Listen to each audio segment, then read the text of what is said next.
So the Giannis to Raptor stuff has been gaining a lot of traction, especially today online after that Scoop B report came out. And I know Scoop B is a very, very questionable source. However, I think there's a lot of truth to if Giannis is indeed made available, the Raptors would be one of the teams in the running for Giannis. And what we learned just the other day is that Giannis, he is reportedly open to the idea of being possibly traded. There was a report that came out from Shams saying that the Bucks superstar is reportedly open-minded about exploring whether his best long-term fit is remaining in Milwaukee or playing elsewhere. So that got things rolling, and then the Scoop B report came out stating that Giannis prefers to stay in the Eastern Conference. Two teams that have emerged as destinations of interest for the two-time MVP are the Raptors and Nets. And then for those of you who care what the article actually said, Scoop talks about 3 points, 3 things Giannis is looking for: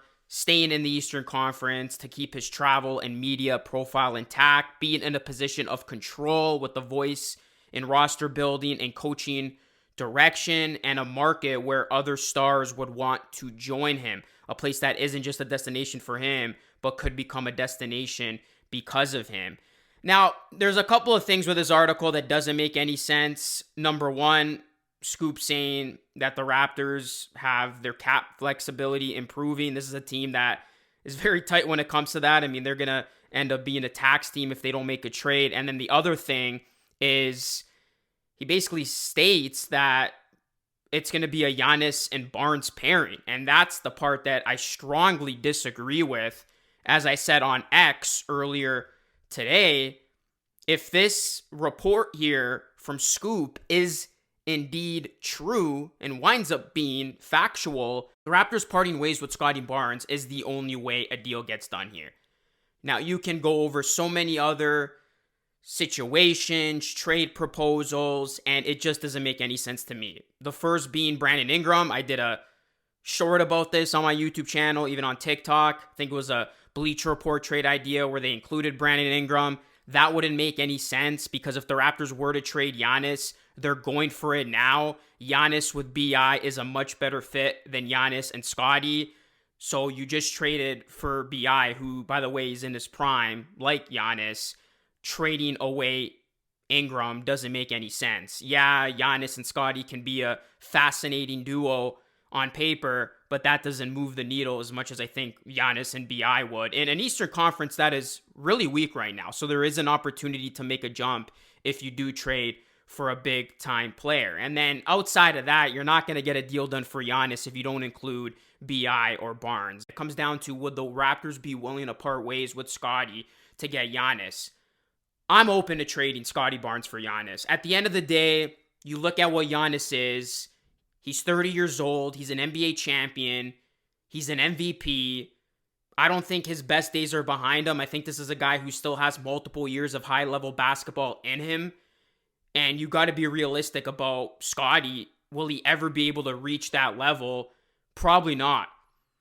And if the Raptors are seriously considering taking that giant leap forward and they recognize the state of the East, and it's like, hey, Boston's going to be without Tatum for all next season. They're going to take a step back. If the Bucks do trade Giannis, they're entering rebuild mode. The Cavaliers just went to the second round and got eliminated. They're a regular season team. It's basically the Knicks and the Pacers. And then it's wide open. And this kind of gives me the feel that it did the year that Masai traded for Kawhi out of nowhere, where he traded a beloved player in DeRozan for Kawhi because there was an opportunity in the East with LeBron gone to the Lakers. And I think Scottie moves the needle in a Giannis trade because I'm not even talking about, are the Raptors able to outbid the Nets? Most definitely. That is clear as day. But let's just say we get into, okay, who has the best offer for Giannis from the Bucks perspective. I think the Raptors would be close to the top, if not at the top, of potential offers for Giannis. Because let's just say it is open to league wide. You're going to have the Rockets with a compelling offer with their picks and young assets. The Spurs, I think the OKC, the Raptors would be in that mix because I would think the Bucks would want a young star back to really build their team around going into the future. And Scottie would in fact be that guy. So what could a potential trade for Giannis look like from the Raptors perspective? I wouldn't want to give up Barrett as well, because if the Raptors are seriously going for it and they do trade for Giannis, they're going to be looking to compete for a championship or at least come out of the East as soon as next season. You're going to need to try to keep a guy like RJ and some pieces around a BI on Giannis if you really want to compete. So I wouldn't want to trade RJ, and maybe you would have to give up RJ and Scottie, but I'm more inclined to a deal that would be Scottie Barnes, Grady Dick, and Abaji, which works salary-wise, and then multiple first-round picks. And what's important to note is the Raptors do have its future first intact, so that can include this year's pick, which we know is number 9, and a couple of other years. I would be more inclined to that offer where you're getting rid of some young talent, but your team after still has pieces around Giannis and BI where you can still compete. You're still going to have IQ, you're still going to have RJ, and you're going to have Pirtle. With BI and Giannis, you fix up the bench a bit.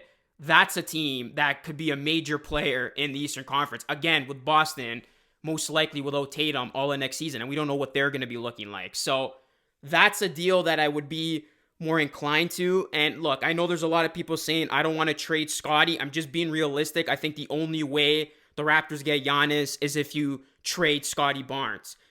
I really don't see it the other way. BI doesn't make sense from a timeline standpoint, as I already alluded to, and you're not going to be able to put together other pieces that don't include BI and Scottie that's going to be compelling enough and beat out the other offers that other teams can offer Giannis. So basically, to recap, I'm not entirely buying the Scoop B report. I'm skeptical of it, but it doesn't take away from the gut feeling that I have that the Raptors would indeed be in the Giannis sweepstakes if he's made available. I do believe Masai would have strong interest for Giannis, and he would be a part of those conversations just based on what history has told us about that particular relationship between Masai and Giannis. And we know there's a big Greek community here.